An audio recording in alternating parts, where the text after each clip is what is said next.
welcome to my YouTube channel Science Vibes. So today I'm going to continue with the basic concepts of chemistry that are very important for understanding chemical equations and reactions. So last lecture में हमने types of ion discuss किए थे, then cations anions, इनके कुछ फॉर्मूले discuss किए थे. तो आज का टॉपिक जो है वो that is related to the ionic compound. तो आज हम देखेंगे आयनिक कंपाउंड्स क्या होते हैं और आयनिक कंपाउंड्स को फॉर्म करने के क्या क्या बेसिक रूल्स हैं. इन सारी पॉइंट्स पे हमने आज फोकस करना है. तो जैसे आप इसमें देख सकते हैं कि फॉर्मेशन ऑफ आयनिक कंपाउंड. अगर आप आयनिक कंपाउंड को ही अच्छे से देखो तो इसमें दो वर्ड्स आ रहे हैं. फर्स्ट इज द आयनिक, दूसरा क्या है कंपाउंड. तो पहले हमने इन वर्ड्स का मीनिंग समझना है. जैसे कंपाउंड्स होते हैं, कंपाउंड जैसे नेम से ही क्लियर हो रहा है, compounds are the molecules which are formed by the combination of different atoms. Okay, जैसे हम एग्जाम्पल लें hydrogen, this is a water H2O. तो H2O it is also a compound. Compound में इसमें क्या है कि दो एटम इसमें हाइड्रोजन के कंबाइन हो रहे हैं और एक ऑक्सीजन का एटम है. They are combining in a fix ratio. अगर रेशियो हम देखें तो इसमें नंबर ऑफ हाइड्रोजन एटम कितने हैं, इट इज़ 2 और नंबर ऑफ ऑक्सीजन एटम कितने हैं 1. तो जब वो फिक्स रेशियो में आके आपस में कंबाइन करते हैं तो उसको हम क्या बोलते हैं, दैट इज़ द कंपाउंड. अब हमने जो टॉपिक करना है that is related to the ionic compound. अब आपने देखा आयनिक कंपाउंड्स क्या होते हैं. तो आयनिक कंपाउंड्स करने से पहले आपको इस चीज़ की भी क्लैरिटी होनी चाहिए कि कंपाउंड्स एंड मॉलिक्यूल में डिफरेंस क्या है. ओके, फॉर एग्जांपल कि जैसे हमने लास्ट लेक्चर में डिस्कस किया था कि जैसे हाइड्रोजन है, अगर दो हाइड्रोजन के एटम कंबाइन कर रहे हैं तो वो क्या बना रहे हैं, they are forming one molecule of the hydrogen. और भी हाइड्रोजन का जो मॉलिक्यूल है it is also group of atom, ये भी ग्रुप ऑफ एटम है. और इस साइड में अगर वाटर को देखो तो इसमें भी नंबर ऑफ एटम कितने हैं, दो हाइड्रोजन के एक ऑक्सीजन के, टोटल नंबर ऑफ एटम 3 है. इस वजह से ये जो कंपाउंड है ये भी तो एक मॉलिक्यूल हो गया ना. Basically water is also molecule और जो हाइड्रोजन है वो भी मॉलिक्यूल है. डिफरेंस क्या है कि जो कंपाउंड्स के मॉलिक्यूल्स होते हैं इसको हम क्या बोलेंगे, this is a one molecule of compound. है तो ये मॉलिक्यूल बट किसका मॉलिक्यूल है, कंपाउंड का. ओके, तो कंपाउंड्स के मॉलिक्यूल्स में जो इसकी कंपोजिशन को फोकस करो तो कंपोजिशन में दो या दो से ज़्यादा भी हो सकते हैं. ठीक है, डिफरेंट टाइप ऑफ एलिमेंट्स आपको नजर आएंगे कंपाउंड्स में, क्योंकि नेम से पता लगता है कम्बिनेशन से बनते हैं. तो कम्बिनेशन मीन्स कि कोई अलग डिफरेंट टाइप के एटम्स आके ही कंबाइन करेंगे. तो दिस इज आल्सो मॉलिक्यूल, ये भी मॉलिक्यूल है और ये कंपाउंड भी है. तो आप इसको क्या बोल सकते हैं, वन मॉलिक्यूल, ये कंपाउंड का एक मॉलिक्यूल है. मॉलिक्यूल का मीनिंग होता है ग्रुप ऑफ एटम. ठीक है, बट ये कंपाउंड इसलिए बोल रहे हैं कि इसमें दो डिफरेंट एलिमेंट्स आपस में कंबाइन कर रहे हैं. और जो कंपाउंड का नेम क्या है, दिस इज द वाटर. ये जो हमने कंपाउंड लिया दैट इज वाटर. वाटर का कंपाउंड है और इसमें फॉर्मेशन और एग्जैक्टली क्या है एक मॉलिक्यूल ही. और इस तरह से हाइड्रोजन भी एक मॉलिक्यूल है. अब इन दोनों में डिफरेंस एक और है कि this molecule is made up of 2 different type of elements. ये 2 डिफरेंट टाइप ऑफ एलिमेंट्स से मिलके बनता है. तो इसको हम हेट्रोटॉमिक मॉलिक्यूल्स भी बोलते हैं. हेट्रोटॉमिक मॉलिक्यूल का मीनिंग होता है कि the molecule which are made up of the 2 different type of element. Different type of atom से जो मिलके बनता है उसको हम बोलते हैं हेट्रोटॉमिक मॉलिक्यूल.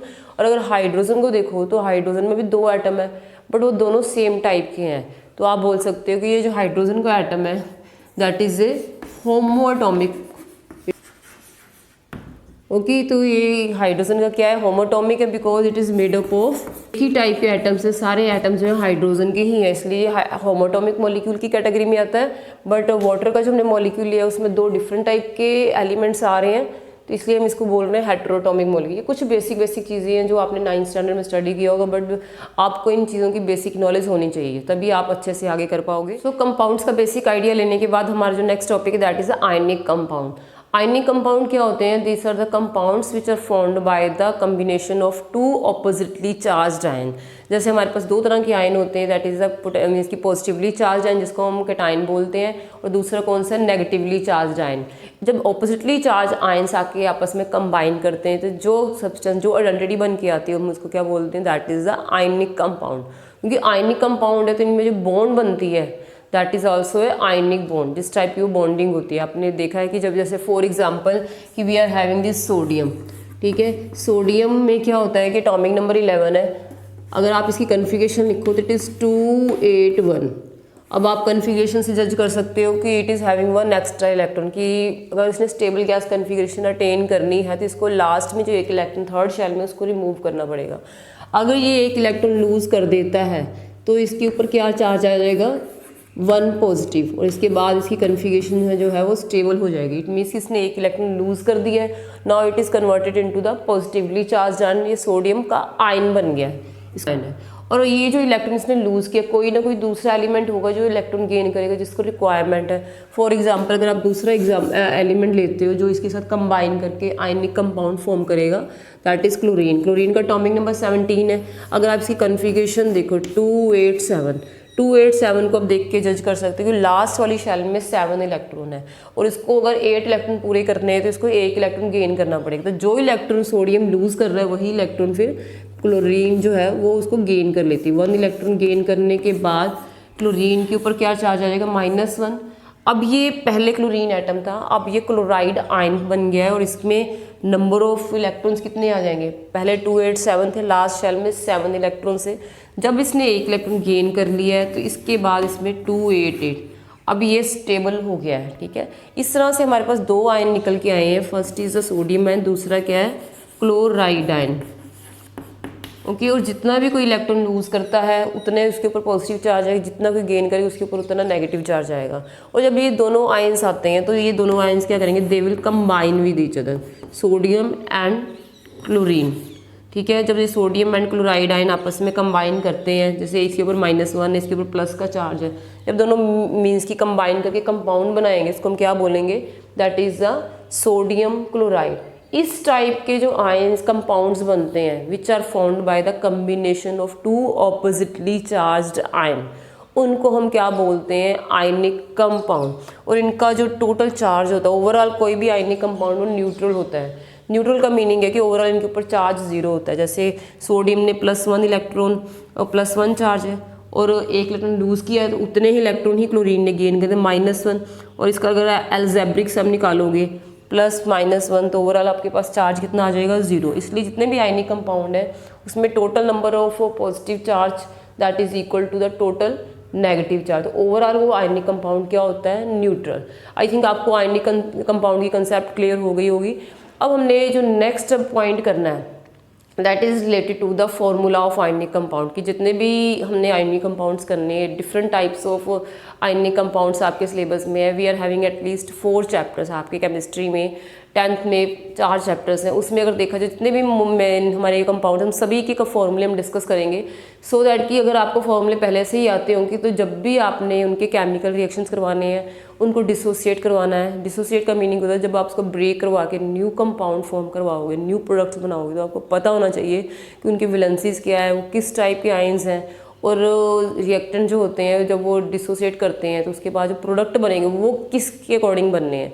तो वो सारा जो सीन है that depends upon the types of ion, कि किस किस टाइप के वो आयंस बनाते हैं और आयन बनाने के बाद उनके ऊपर कितना कितना चार्ज आता है। तो उन्हीं चार्जेस की कैलकुलेशन कैसे करनी है, देन उनको फॉर्मेशन कैसे करनी है, ये सारे पॉइंट्स हमने आयनिक कंपाउंड फॉर्मेशन में लेने हैं।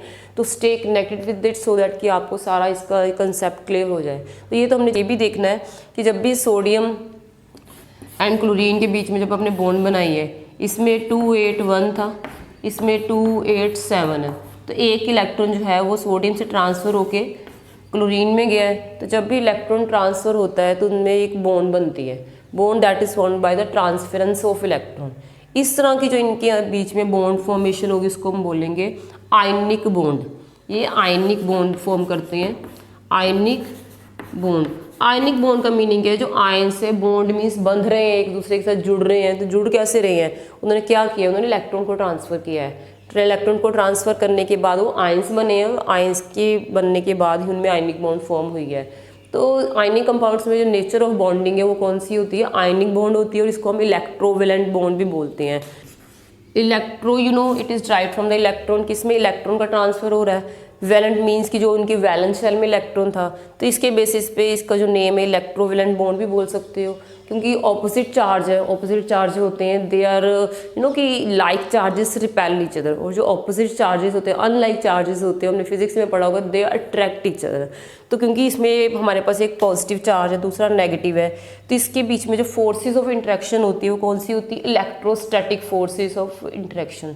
क्योंकि सम टाइम आपको एमसीक्यूज में इस टाइप के क्वेश्चन आ सकते हैं कि type of bonding in case of ionic compound, bonding कौन सी, दैट इज आयनिक बॉन्ड और इलेक्ट्रोवैलेंट बॉन्ड, और टाइप ऑफ इंटरेक्शन किस टाइप की फोर्स इसमें काम करती है। जैसे मैग्नेट होगा तो मैग्नेटिक फोर्स होगी, ग्रेविटी अर्थ है तो वो ग्रेविटेशनल फोर्स एक्सर्ट करती है।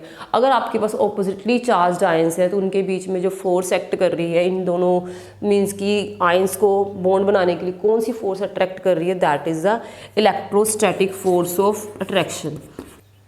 सो आयनिक कंपाउंड लिखने के लिए I have written some of the ion, जैसे कुछ हमने कैटायंस ले लिए और कुछ हमने एनाइन, जो मेन आपके एनाइन एंड कैटायन आपके चैप्टर्स में यूज़ होने हैं। अब वन बाय वन हम इन कंपाउंड्स को मीन्स की देखेंगे कि इनके रूल्स क्या हैं और बनाने कैसे हैं। जब भी हमने आयनिक कंपाउंड बनाने होते हैं, आपको ये चीज़ पता है कि हमने एक पॉजिटिवली चार्ज आयन लेना है और एक नेगेटिवली चार्ज आयन लेना है। अब आप इस चीज़ कंसेप्ट को समझो कि जब भी इलेक्ट्रॉन्स का ट्रांसफ़र होना है तो एक जो आयन है पॉजिटिवली चार्ज आयन है वो पहले इलेक्ट्रॉन को लूज़ करेगा और बाद में ही दूसरा आयन जो नेगेटिवली चार्ज आयन है वो इलेक्ट्रॉन को गेन करेगा, और तभी वो फॉर्मेशन हो पाएगी। इट मीन्स कि जब भी आपने आयनिक कंपाउंड का फॉर्मूला लिखना है तो every time we will write the cation first, ठीक है। पहले हम कैटायन का फॉर्मूला लिखेंगे, बाद में हम एनाइन का मीन सिंबल लिखेंगे। जैसे पहले आप जैसे सोडियम क्लोराइड या हाइड्रोजन से अगर स्टार्ट करें तो we are having different types of ion, और इनके ऊपर जो चार्जेस है वो आपको पता ही है, उनकी वैलेंसीज के बेसिस पे निकाले हुए हैं। जैसे हाइड्रोजन है, हाइड्रोजन की वैलेंसी 1 है तो एक ही इलेक्ट्रॉन लूज़ करेगा, सम टाइम ये एक इलेक्ट्रॉन गेन भी कर सकता है, डिपेंड करता है कि इसकी जो साथ में जो सेकेंड एलिमेंट इसके साथ कंबाइन कर रहा है वो किस कैटेगरी का है। सो इस केस में हमारे पास जो कैटायंस है hydrogen ion, then sodium ion, potassium ion, magnesium ion, calcium ion, then copper, cupric ion. Copper means कुछ एलिमेंट्स ऐसे होते हैं जो वेरिएबल वैलेंसीज शो करते हैं। वेरिएबल वैलेंसीज का मीनिंग है कुछ एलिमेंट एक पर्टिकुलर वैलेंसी शो ना करके वो डिपेंड करता है किसके साथ वो कंपाउंड परफॉर्म कर रहे हैं। कई बार वो में भी वैलेंसी 2 शो कर रहे हैं, कई बार वो 3 वैलेंसी भी शो करते हैं। इसके बाद हमारे पास वेरिएबल वैलेंसी का केस है, that is of the iron. Iron की 2 वैलेंसीज होती हैं, या तो 2 या होती है 3। अब आपने देखना है कि जब अगर आयरन की 2 वैलेंसीज है, +2 भी होती है, +3 भी होती है। अगर ये +2 वैलेंसी है तो अब आयरन का जैसे हम नेम लिखेंगे तो इसके एंड पे क्या आएगा, फेरस, ठीक है। अब आपने इस चीज़ को नोटिस करना है कि इसके पीछे जो सुफिक्स है उसको हमने चेंज कैसे किया। अगर इसकी वैलेंसी +3 है, ठीक है, अगर 2+ है तो फेरस शो करेगा, अगर वैलेंसी 3+ है तो आपने इसका जो सुफिक्स आएगा वो हमारा IC आएगा, इक। इसको आप ऐसे याद कर सकते हो कि इसकी 2 वैलेंसीज हैं, एक है +3 है, एक 2+ है। इट मीन्स कि एक लोअर वैलेंसी है, दूसरी क्या है, हायर वैलेंसी। जब भी कोई एक एलिमेंट 2 वैलेंसीज शो करता है, ठीक है, जिसमें से एक वैलेंसी हायर वाली होती है, एक लो वाली होती है, तो जब अपने लो वाली वैलेंसी के लिए नेम लिखना है उस आयन का तो उसके पीछे आप अस लगाओगे। जैसे लोअर ओ में अस, लोअर में अस जो आप बोलोगे तो लो साउंड थोड़ी लो हो जाती है तो हम अस लगा सकते हैं, ठीक है। अब हाई, जब आप हाई बोलते हो, हायर वैलेंसी, जैसे इसकी सेकेंड वैलेंसी जो है हायर वैलेंसी, 3 जो है वो 2 से ज़्यादा है तो 3 वैलेंसी इसकी हायर वाली है। तो जब भी आपने हायर वाली वैलेंसी के आयन का नेम लिखना है तो हाई इक, जैसे हाई के एंड में आई की साउंड आती है तो आपने उस जो आपके पास नेम आएगा उसमें भी इक वाला सुफिक्स लगाना है। अगर लोअर वाला आता है तो फिर लोअर में ओ की साउंड डोमिनेट कर रही है तो उसमें अस वाला सुफिक्स लगाओगे। इस तरह से आप याद कर सकते हो। इसी वजह से जैसे कॉपर है, कॉपर की भी 2 वैलेंसीज होती हैं, +1 भी होती है और +2 भी होती है। अगर कॉपर वैलेंसी 1 है तो इसको बोल दोगे क्यूप्रस, इसको हम क्यूप्रस बोलते हैं। किसी लो वाली वैलेंसी +1 है, हाई वाली वैलेंसी क्या है, +2। अगर हाई वाली वैलेंसी है तो इसको हम क्यूप्रिक बोलते हैं। तो कॉमन वैलेंसी इसकी +2 ही होती है, तो कई बार आप सिंपल इसको कॉपर मेंशन करके इसकी ब्रैकेट में भी वैलेंसी मेंशन कर देते, इसकी इसमें वो 2 वैलेंसी शो कर रहा है, ठीक है। इसी तरह आयरन का भी, आयरन की ब्रैकेट में अगर आप सम टाइम बुक्स में तुम लोग देखोगे तो इस तरह से भी लिखा होता है, आयरन की ब्रैकेट में वैलेंसी मेंशन की होती 3, इसकी वैलेंसी कितनी है, 3 है, और फेरस में 2 होती है। इसी वजह से और भी काफ़ी केसेस होते हैं जो आप आगे जाके करोगे। जैसे मरकरी है, मरकरी में Hg सिंबल होता है मरकरी का। ये कुछ एलिमेंट्स हैं जो आपने करने हैं, जो आपके सिलेबस में आएंगे। मरकरी की +1 वैलेंसी भी होती है और मरकरी की +2 भी होती है। अगर +1 वैलेंसी में मरकरी आता है तो हम इसके, जब भी लो वैलेंसी में आएगा तो उसमें आप मर्क्यूरस बोलोगे, एंड में अस लगाना है। और अगर हाई वैलेंसी है तो मर्क्यूरिक। ये जब आपने नेमिंग करनी है, जब आप केमिकल रिएक्शंस पढ़ोगे, केमिकल रिएक्शंस एंड इक्वेशन वाले चैप्टर में, जब रिएक्टेंट्स के हमने नेम लिखने, वहाँ पे ये वेरिएशन आएगी। कई बार आपको बोलेंगे फेरिक ऑक्साइड का फॉर्मूला लिखो, वहाँ पे वर्ड फेरिक आ रहा है, इट मीन्स कि वहाँ पे 3 वैलेंसी यूज होगी। कई बार आपको लिखने में आएगा फेरस सल्फेट, तब ये चीज़ें आपको पता होनी चाहिए, इनकी बेसिक सी बातें कि फेरस और फेरिक में क्या डिफरेंस है। फेरस में वैलेंसी, फेरस तो लो वाली वैलेंसी 2 लेनी है, फेरिक वाला नेम आ रहा तो आपने हाई वैलेंसी लेनी है। तो ये सारे कंसेप्ट, सब बेसिक बातें पहले ही अगर समझ के चलोगे तो आपके लिए काफ़ी इजी हो जाएगा। आई थिंक आपको ये जो इक और अस की कंसेप्ट क्लियर हो गई होगी, जो उसके वैलेंसीज के साथ रिलेटेड है, higher valencies and low valency के साथ। तो इसके बाद हम करेंगे इनके फॉर्मूला। जैसे फॉर्मूला का मैंने अभी आपको बताया है कि आयनिक कंपाउंड के लिए जब भी आपने फॉर्मूला लिखना है तो पहले हम क्या लिखते हैं, पहले आप कैटायन का सिंबल लिखोगे और बाद में ही एनायन का सिंबल। सोडियम का है, आप सिंपल अगर सोडियम का कंपाउंड बनाए तो सोडियम का, जैसे सोडियम के ऊपर चार्ज कितना है, +1 है, ठीक है।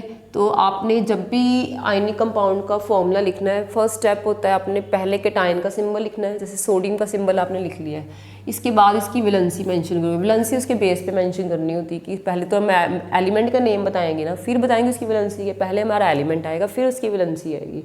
वैलेंसी अगर आपको ना भी पता लग रही हो तो आपको पता है उसका एटॉमिक नंबर देख के आप फाइंड आउट कर सकते हो। जैसे सोडियम का एटॉमिक नंबर 11 है तो कन्फिग्रेशन होगी 281। जितने लास्ट में इलेक्ट्रॉन इसके बैलेंस में हैं, ठीक है, जिसको रिमूव करने से या जिनको गेन करने से उसका स्टेबल गैस कन्फिग्रेशन अटेन हो रही, वही उसकी वैलेंसी होती है। इसकी वैलेंसी 1 हो गई है। अब आप अगर इसका सोडियम का कंपाउंड, जैसे इस साइड्स में देखो, आपने एक नेगेटिव लेना है एक पॉजिटिव लेना है। यहाँ से हमने सोडियम उठाया, यहाँ से अगर आप ऑक्सीजन के साथ इसका कंपाउंड बनाओ तो ऑक्सीजन का सिंबल लिखोगे, ठीक है। पहले आपने कैटायन का सिंबल लिखना है, फिर आपने कैटायन की वैलेंसी लिखनी है उसके नीचे, फिर आपने एनायन का सिंबल लिखना है। एनायन हमारे पास क्या है, ऑक्सीजन है, ऑक्सीजन की वैलेंसी क्या है, 2, ठीक है। इस तरह से वैलेंसी लिखने के बाद आप इनकी क्रॉस ओवर कर दोगे कि जो सोडियम की वैलेंसी है वो किसके बेस पे, वो मीन्स की ऑक्सीजन के साथ जाएगी, और जो ऑक्सीजन की वैलेंसी है वो आप सोडियम के साथ लिखोगे, क्योंकि फिर उन दोनों की वैलेंसीज को आपने क्रॉस ओवर कर देना है। क्रॉस ओवर का मीनिंग है फर्स्ट एलिमेंट जो है, जो कैटायन है, उसके बेस पे सेकंड वाले एलिमेंट की वैलेंसी आएगी। जैसे सेकंड एलिमेंट की वैलेंसी क्या है, 2 है, ओके। और अब इसमें सेकंड एलिमेंट आपने लिख दिया ऑक्सीजन, और ऑक्सीजन के बेस पे किसकी वैलेंसी आएगी, फर्स्ट वाले एलिमेंट की। अब फर्स्ट जो आपके पास आयन था, सोडियम था, उसकी वैलेंसी 1 है। तो जब किसी की वैलेंसी 1 होती है तो उसको लिखने की ज़रूरत नहीं होती, अगर कुछ नहीं लिखा हो अंडरस्टूड है उसकी वैलेंसी 1 ही है। तो इस तरह से इसका जो आपके पास ये आयनिक कंपाउंड फॉर्म हो गया है। अब आपने इसके नेम कैसे रखने, उस चीज़ को भी आपने देखना है। नेमिंग करने के लिए जो एलिमेंट पहले हमने उसका नेम बोलना है, और जो एलिमेंट बाद में है उसमें देखो, जो पॉजिटिव वाला है वो तो पहले ही होगा, नेगेटिव वाला बाद में होगा। पहले पॉजिटिव वाला दान करेगा तभी तो दूसरे वाला गेन करेगा ना, इसीलिए आपने देखना है इसका नेम क्या आएगा, सोडियम। जब भी आपने नेम लिखना है, फर्स्ट एलिमेंट का जो फर्स्ट लेटर है वो कैपिटल आएगा, सोडियम, और दूसरा ऑक्सीजन है। वैसे तो ऑक्सीजन है, बट आपको पता है कि जब भी ये इलेक्ट्रॉन बॉन्ड बना रहा है तो ये इलेक्ट्रॉन गेन कर रहा है, गेन करने के बाद ये आयन बन गया है। तो अब इसको ऑक्सीजन नहीं लिखेंगे, हम इसको क्या लिखेंगे, ऑक्साइड। इसका नेम फिर क्या आ जाएगा, सोडियम ऑक्साइड। इस तरह से आप इसका नेम लिख सकते हो। इन द सेम वे जैसे हमारे पास हाइड्रोजन है, इधर से हाइड्रोजन और यहाँ से हम सल्फर के बीच में कंपाउंड बना सकते हैं, ठीक है। अगेन अगर दूसरा एग्जांपल है, हाइड्रोजन का सिंबल लिखा, हाइड्रोजन की वैलेंसी 1 है, ओके। फिर उधर से आपने ये सल्फर जब इलेक्ट्रॉन गेन कर लेता तो आयन की फॉर्म में क्या बोलेंगे, सल्फाइड। सल्फर की वैलेंसी क्या होती है, 2। क्यों 2 होती है, आपको पता है सल्फर का एटॉमिक नंबर होता है, और जो सल्फर है इसका एटॉमिक नंबर क्या है, 16 के अकॉर्डिंग इसकी कन्फिग्रेशन लिखोगे तो 286। अब आप देख सकते हो ये 2 इलेक्ट्रॉन गेन करके ही अपना ऑक्टेट कंप्लीट करेगा। तो आपने इसकी वैलेंसी 2 लिख देनी है, इट इज़ अ 2 नेगेटिव। जब इसको आप अगेन इसको क्रॉस ओवर करोगे तो हाइड्रोजन की वैलेंसी सल्फर के बेस पे जाएगी और सल्फर की वैलेंसी हाइड्रोजन के बेस पे। फॉर्मूला कैसे लिखेंगे, हाइड्रोजन पहले कैटायन का, उसके बेस पे आप जो दूसरा एनायन की वैलेंसी आएगी, देन सल्फर, सल्फर के बेस पे केटाइन की वैलेंसी है, तो केटाइन की 1, नो नीड टू राइट।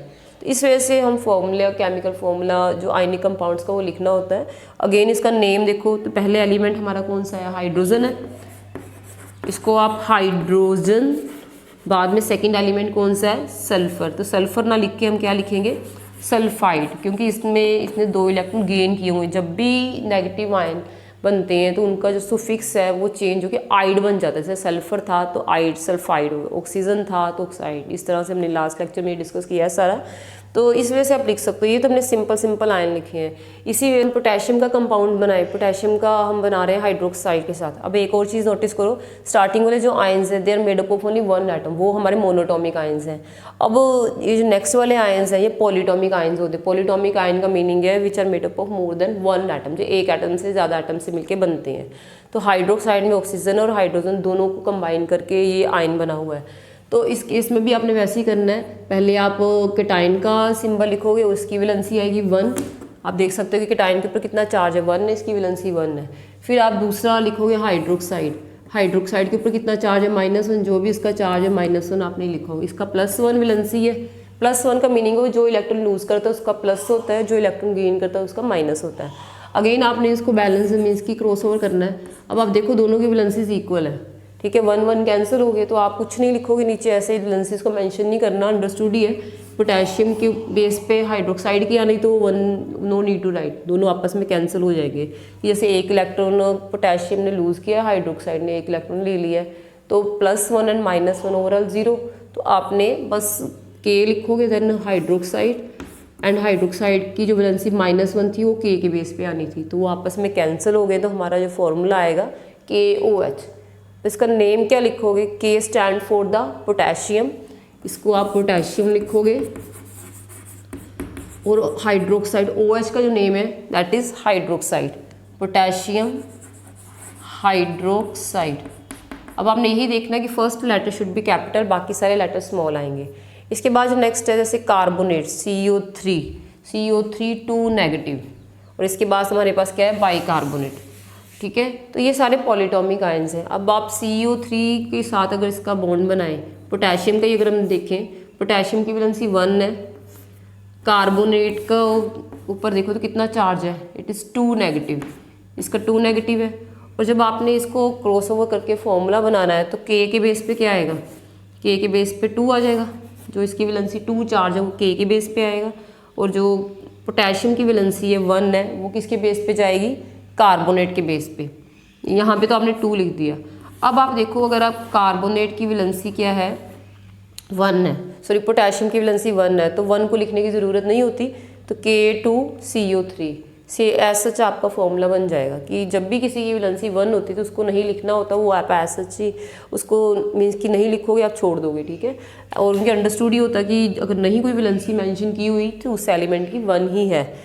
अब इसका नेम क्या आएगा, नेम आप लिखोगे तो क्या हो जाएगा, इट इज़ पोटेशियम, पहले हमने केटाइन का नेम बोलना है, बाद में जो उसके साथ एनायन है उसका, पोटेशियम कार्बोनेट। और चीज़ आपने देखनी है कि जैसे ही हम 2 डिफरेंट आयंस को जोड़ के एक नया आयनिक कंपाउंड बना रहे हैं, अगर हम इसका रिवर्स देखें, रिवर्स मीन्स कि अगर आप इस पोटेशियम कार्बोनेट को तोड़ते हो, ठीक है, 2 पीसेस में डिवाइड करते हो, तो आपके पास स्टार्टिंग वाले वही 2 फैक्टर्स आ जाएंगे, एक पोटेशियम एक कार्बोनेट। इसी तरह जैसे KOH है, पहले पोटेशियम हाइड्रोक्साइड आपने इन दोनों को जोड़ के बनाया है, कंबाइन करके बनाया है। अगर ये वापस इसको ब्रेक करो तो आपके पास क्या हो जाएगा, ये 2 सेम वही वाले आयन ही देगा जिसके साथ वो जुड़ के बना हुआ है। तो इन आयंस को भी आपने माइंड में रखना है, ठीक है, दोनों डायरेक्शंस में देखना है, क्योंकि जब आपने डिकम्पोजिशन रिएक्शंस करने, आगे जाके और रिएक्शंस हम करेंगे तो उसमें ये सारी चीज़ें आपके माइंड में होनी चाहिए। सो आई होप आपको ये वाले कंपाउंड्स क्लियर हो गए हैं। इसमें एक चीज़ नोटिस करो, जैसे आपने कार्बोनेट लिया उसके ऊपर 2 नेगेटिव चार्ज है, बाइकार्बोनेट के ऊपर -1 चार्ज है, सल्फेट के ऊपर 2 नेगेटिव है, नाइट्रेट के ऊपर -1 है। अब आपको ये कैसे लर्न करना है कि किसके ऊपर कितना नेगेटिव चार्ज आएगा। सिंपल एक एलिमेंट हो उसका तो हमें पता कि कन्फिगरेशन लिखेंगे, लास्ट में जितने इलेक्ट्रॉन रह जाएंगे उसके बेसिस पे हम उसका चार्ज डिसाइड करेंगे।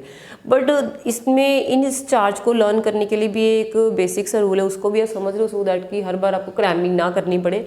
अगर आप कार्बोनेट का एग्जाम्पल लेते तो इसमें आप देखो देयर 3 ऑक्सीजन, उसमें एक ऑक्सीजन कितने 3 ऑक्सीजन है। और आपको पता है एक ऑक्सीजन की जो वैलेंसी होती है वो कितनी होती है, 2 नेगेटिव। एक अकेला ऑक्सीजन कितना चार्ज उसके ऊपर आता है, 2 नेगेटिव आता है। तो हमारे पास यहाँ पे कितने ऑक्सीजन है, 3 ऑक्सीजन है। तो टोटल 3 इंटू -2 कितना हो गया, 3 2 या 6, टोटल -6 चार्ज हो गए। जब भी आपने इस तरह के पॉलीटॉमिक आयंस के ऊपर चार्ज कैलकुलेट करना है, चार्ज आप कैलकुलेट करोगे तो इजी रहेगा, नहीं तो कई बार क्रैमिंग करोगे तो कई बार वो मिक्स हो जाता है, कन्फ्यूज़न होती है। इसलिए बेटर है कि आपको उसका रूल का भी पता होना चाहिए। अभी तक तो आपने इनको क्रैम ही किया होगा, बट आपको एक नया जो इसमें मीन्स की ये ट्रिक है कि आपको पता होना चाहिए भी इसको कैलकुलेट कैसे करना है। तो इसमें 3 एटम्स है, जितने भी एटम्स हैं उसको हमने लिख लेना है। और उसके वो ऑक्सीजन के ऊपर, एक ऑक्सीजन के ऊपर कितना चार्ज है, -2। टोटल हमारे पास कितना आ गया, -6। अब इसके साथ वाला जो एलिमेंट है उसमें देखना है। जैसे कार्बन का एटॉमिक नंबर क्या है, 6 है। अगर 6 एटॉमिक नंबर की आप कन्फिगरेशन लिखोगे तो 2 4। आपने जो साथ वाला उसके साथ कंबाइनिंग एलिमेंट है उसकी आउटर मोस्ट वाले इलेक्ट्रॉन उठाने हैं। उसकी आउटर मोस्ट में कितने हैं, 4 है। अगर ऑक्सीजन के ऊपर नेगेटिव है तो अंडरस्टूड ही है, साथ वाला जो एलिमेंट है वो पॉजिटिव होगा, क्योंकि जब भी कोई चीज़ बनती है, कंपाउंड बनते हैं, एक एलिमेंट के ऊपर पॉजिटिव होता है, दूसरे के ऊपर नेगेटिव होता है। इट मीन्स कि एक एलिमेंट इलेक्ट्रॉन को लूज करता है, दूसरा गेन करता है। तो हमने इस कंसेप्ट को ही देख के चलना है। अगर इसके ऊपर ऑक्सीजन तो फिक्स ही है कि वो -2 ही रहेगा, बट उसका जो पहले वाला एलिमेंट है उसको आप प्लस में कंसिडर करोगे। तो आप 4 को अगर +4 लेते हो, प्लस इसका अगर अलजेब्रिक सम निकालो +4 में, और -6 का अगर आप सम निकालोगे तो हमारे पास क्या आ जाएगा, -2। ठीक है, क्योंकि -6 में से 4 माइनस किया तो क्या आ गया, 2 आएगा। और माइनस क्यों है, क्योंकि जो बिगर वैल्यू है 6 उसके साथ माइनस का साइन है। इसके बेसिस पे कार्बोनेट के ऊपर क्या साइन आ रहा है, कितना चार्ज आ रहा है, 2 नेगेटिव।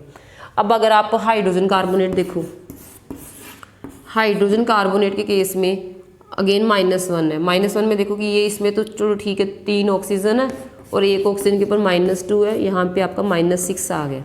अब देखो इसके साथ और 2 एलिमेंट है। कार्बन के लास्ट में थे 4, ये 4 इलेक्ट्रॉन कंट्रीब्यूट कर रहा है, जैसे आपने पहले देखा है। हाइड्रोजन के लास्ट में कितने इलेक्ट्रॉन होते हैं, 1। ठीक है, तो +1 चार्ज किसने कंट्रीब्यूट किया, हाइड्रोजन ने।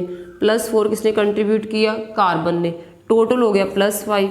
+5 में -5 निकालोगे तो कितना आ जाएगा, -1। इसीलिए हाइड्रोजन कार्बोनेट के ऊपर -2 ना होकर -1 होता है, क्योंकि उसमें हाइड्रोजन भी कंट्रीब्यूशन देता है अपनी। इस वजह से आप इन चार्जेस को लर्न कर सकते हो। इसी वजह से जब आप सल्फेट को देखोगे, SO4 2 नेगेटिव। अब इसमें नंबर ऑफ ऑक्सीजन एटम कितने हैं, ऑक्सीजन एटम इसमें हमारे पास 4 है, तो 4 ऑक्सीजन एटम हो गए। एक ऑक्सीजन भी कितना है, -2, तो टोटल हो गया -8।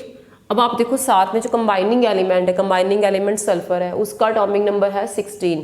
16 के हिसाब से जब इसकी कन्फिगरेशन लिखोगे सल्फर की, आपको पता है सल्फर की कन्फिगरेशन 2 8 6 होती है। तो लास्ट में कितने इलेक्ट्रॉन है इसके पास, वैलेंस इलेक्ट्रॉन 6 है। तो अंडरस्टूड ही है कि ये अगर -8 है तो ये स्टार्टिंग वाला जो एलिमेंट है उसको आप प्लस में कंसिडर करोगे। ये +6 है, +6 और -8 का अगर आप सम निकालो तो क्या आएगा हमारे पास, -2। इसीलिए सल्फेट के ऊपर -2 चार्ज आता है। इन द सेम वे आप नाइट्रेट का देखो, नाइट्रेट में NO3 है, इसके ऊपर -1 है। इसके ऊपर -1 क्यों आ रहा है, ऑक्सीजन 3 है।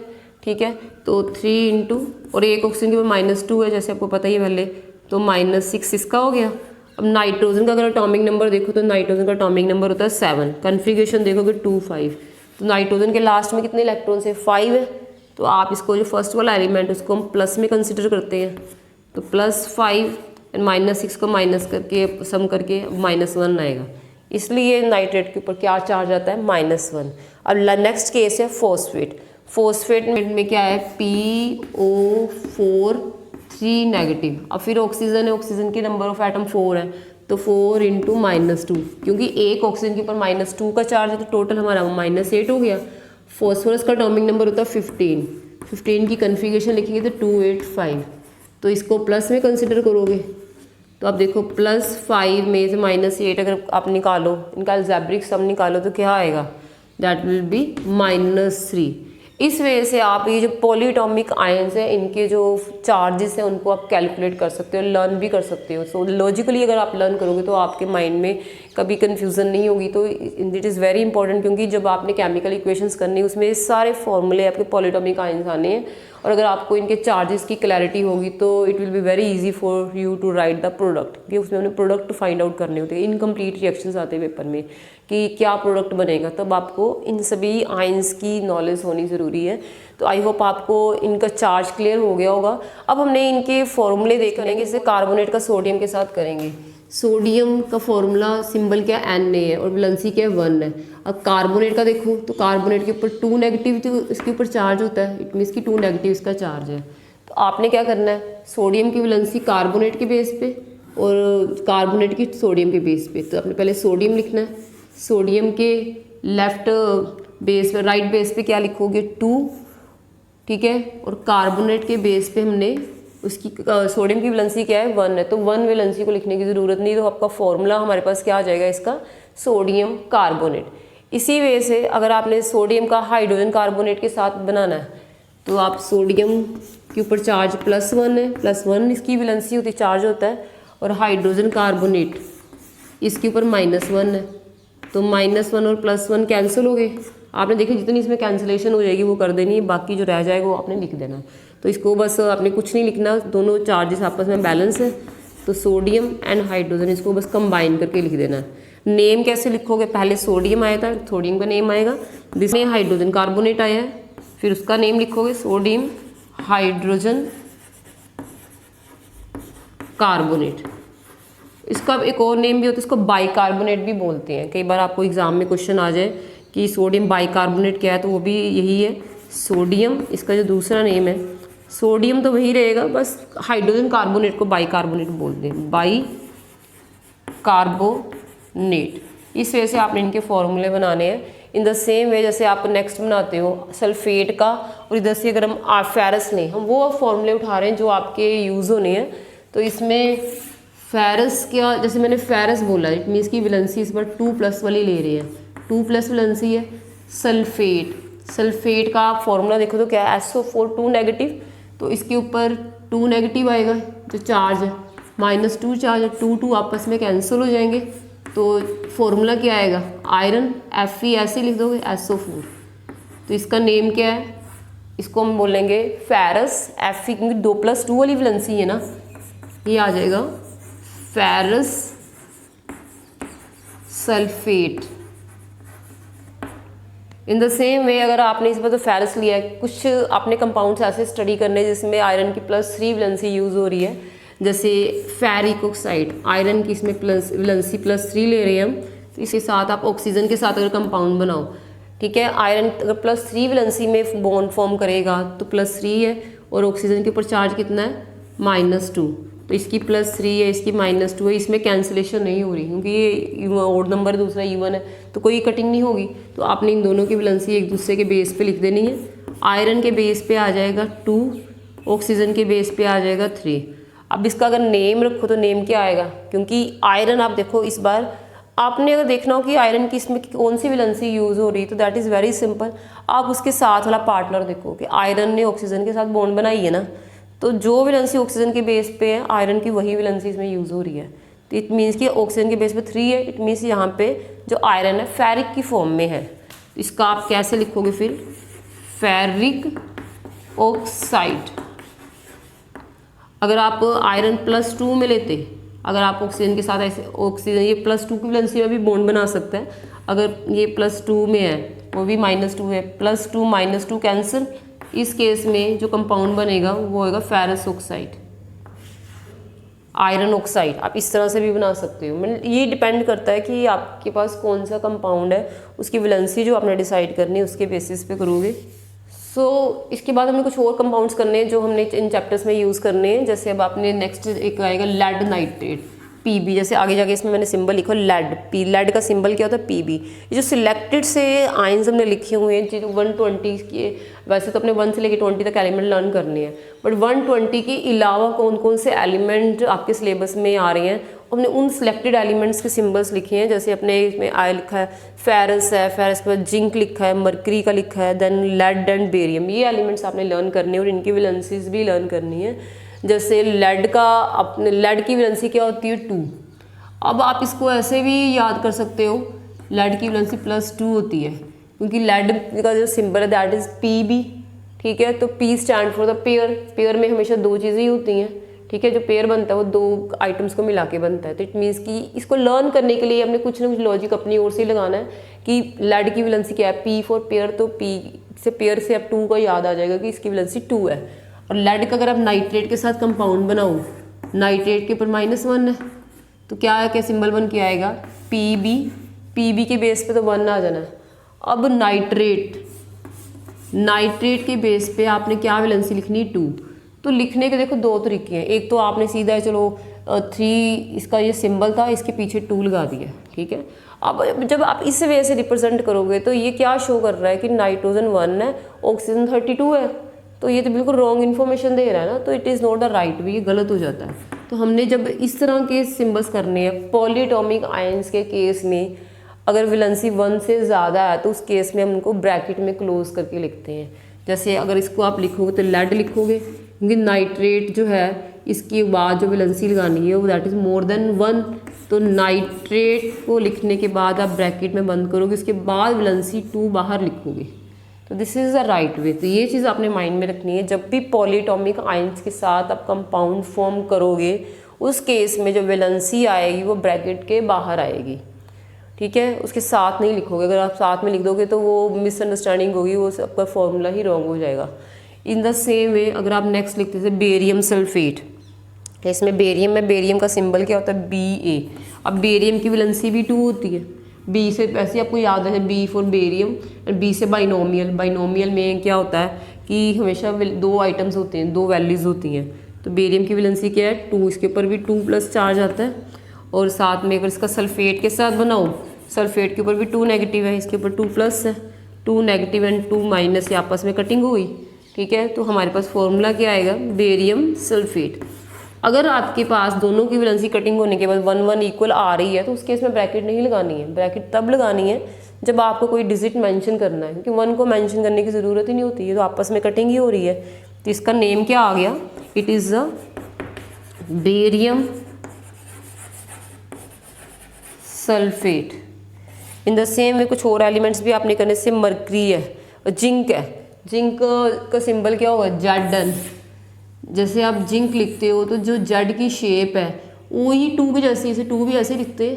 और अगर आप इन दोनों में देखो ये रिजेंबलेंस हो रही है तो इट मीन्स कि जिंक की वैलेंसी क्या हो जाएगी, 2। इस तरह से आप याद कर सकते हो कुछ एलिमेंट, क्योंकि ये आपको लर्न करनी पड़ेगी, ठीक है। इसलिए इसकी वैलेंसी क्या है, जिंक की वैलेंसी इट इज़ 2, इसके ऊपर 2 प्लस चार्ज होता है।